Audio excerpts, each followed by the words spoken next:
Part of the surprise of Easter is that in his post-resurrection appearances, Jesus comes back to his disciples extending forgiveness and peace. In this episode, I talk about ways that we can extend that same forgiveness to others in our lives.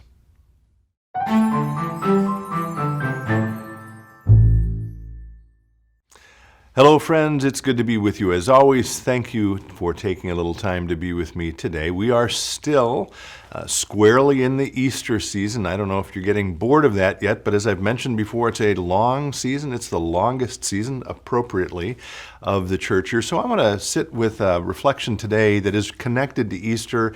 In my sermon just this last Sunday, I lifted up at the end the encounter between Peter and Jesus when Jesus asks him, "Peter, do you love me?" And Peter, not once or twice, but 3 times says, "Yes, Lord, you know I love you." And in response to those answers, at each point, Jesus says, "Feed my lambs, tend my sheep, feed my sheep."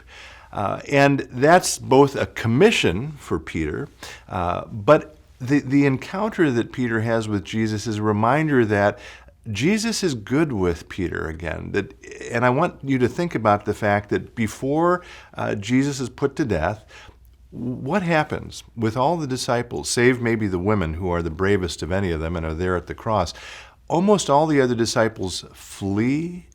They disappear. In the case of Peter, supposedly the rock, he denies even knowing Jesus, not once, not twice, but 3 times. And so when the disciples begin to recognize, oh, wait a minute, Jesus isn't in the tomb? The stone's been rolled away? Where's the body? And then there are these rumors that maybe the women have seen him. Part of their response to that is fear. Why? Because if Jesus is still around, if Jesus has come back to life, one real possibility is that Jesus has come back to get even with them, to say, all of you, you were my friends, you were my students, presumably you loved me, and you disappointed me, and I've come back to get even, right? That's sort of the script of the world. Part of the flipping of the script of Easter is that Jesus doesn't do that. In the post-resurrection encounters, he often begins, or the messengers begin with, "Don't be afraid," or from Jesus himself, "Peace be with you. I'm not here to get even. I'm not here for revenge. I'm not here to tell you what you've done wrong." And implied in all of that is, I forgive you. We're okay, right? And so this it's not the entirety of the Easter story, but embedded in the story of the resurrection is this idea of forgiveness, which is so central to our Christian faith. And in the Lord's Prayer, of course, we say, "Forgive us our sins as we forgive those who sin against us." And I'm not going to spend a lot of time with that. A lot of people have written about that. What I would say is part of what's being communicated there is that to the degree we are unwilling or unable to accept God's forgiveness, it makes it impossible also for us to extend forgiveness to others. We've got to be able to swallow our pride, to recognize that we have failed at some level and that we need to be forgiven, which then frees us to hopefully extend that same forgiveness to others. So, very simply today, I want to, and again, this doesn't exhaust the topic of forgiveness by any means, but I want to lift up 3 simple suggestions in our own lives of faith to help us do the hard work of forgiving, okay? Which, again, I think is critical. It's demanded, it's commanded of us that we're supposed to forgive others, and by doing that, it allows us to live more freely, more openly. So, again, 3 simple ideas. First, trust in the forgiveness that God offers you.